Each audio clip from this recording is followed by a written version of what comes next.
Con su venia, diputado presidente, con su permiso, señor coordinador César Camacho.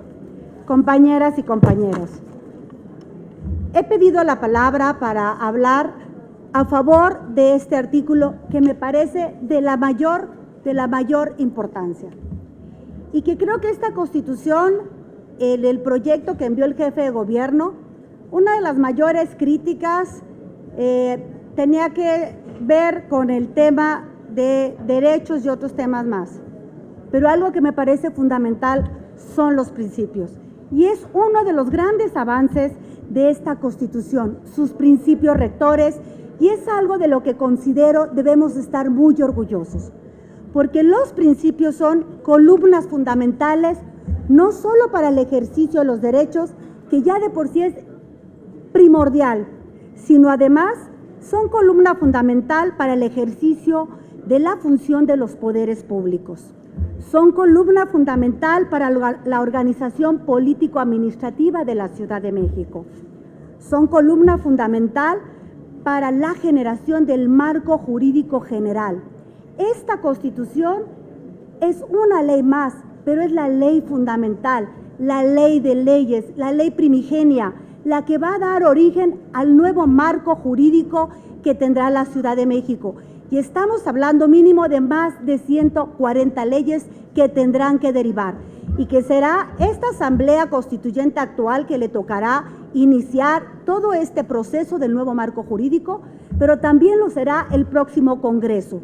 Y esta Constitución será el eje fundamental, nada atrás, todo por delante de los principios generales, y cada ley, cada marco jurídico, cada decreto que emita el Congreso tendrá que ser bajo estos principios.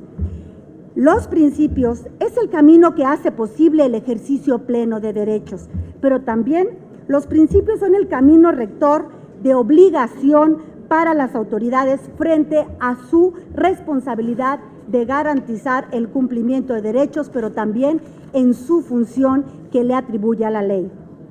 En este artículo 3, la dignidad humana, en su numeral 1, la dignidad humana como principio rector supremo, me parece de la mayor trascendencia, me parece que es algo de lo que debemos estar muy orgullosos.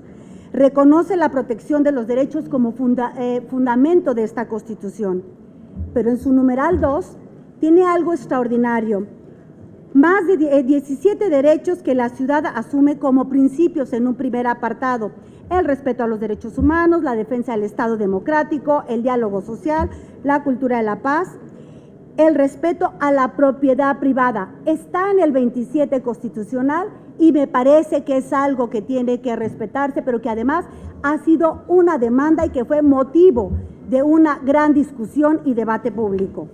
También tenemos 4 principios de estos 17 del primer párrafo que yo quisiera resaltar: la igualdad sustantiva, la inclusión, la accesibilidad y el diseño universal. La igualdad sustantiva, vamos mucho más allá que la igualdad jurídica, vamos a la igualdad real entre hombres y mujeres, a la efectiva, y este principio será fundamental porque además es una demanda de las mujeres.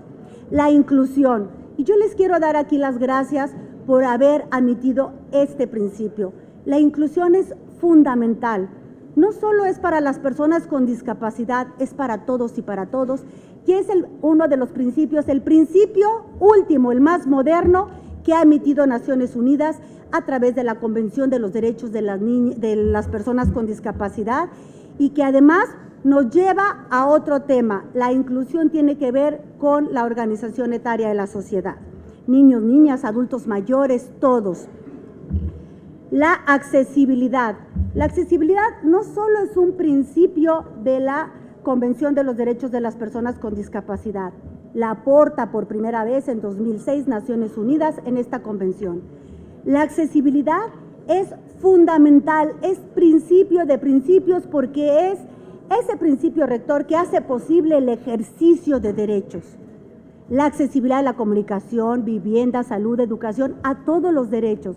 Por eso accesibilidad es de la mayor trascendencia y me siento muy orgullosa de que hayamos podido incluir en esta Constitución este principio y el diseño universal que junto a Katia de Artigues y los demás principios hemos pugnado con todos ustedes por estos principios. De verdad, me parece de la mayor trascendencia, me siento muy orgullosa. Y el movimiento de derechos humanos que he encabezado hace muchos años me hace decir, sí, vamos un paso adelante. También en el segundo apartado del numeral 2 habla de principios de la función pública y me parece que también es de resaltar varios de ellos como la rendición de cuentas, la ética, la austeridad, la racionalidad, la transparencia, entre otros. 8 principios. Y en su numeral 3, también para la organización del ejercicio del poder, dice, se tendrán como base el interés social, la subsidiariedad y la proximidad gubernamental. Me parece importante, 29 principios rectores en este artículo que nos hace diferentes, que es una gran aportación y que son de las cosas que tenemos que resaltar y que todos y todas tenemos que estar muy orgullosos. Finalmente, quiero reconocer al presidente de la comisión, al diputado Enrique Jackson Ramírez, la gran conducción, pero además la sensibilidad para poder transitar un aspecto fundamental, los principios, la columna que va a hacer posible el ejercicio pleno de esta Constitución. A las y los integrantes de las cuales fui parte con gran orgullo, pero también a todos y a todas ustedes por poder avanzar en algo que estoy cierta es de gran orgullo. Por su atención y su apoyo, muchas gracias.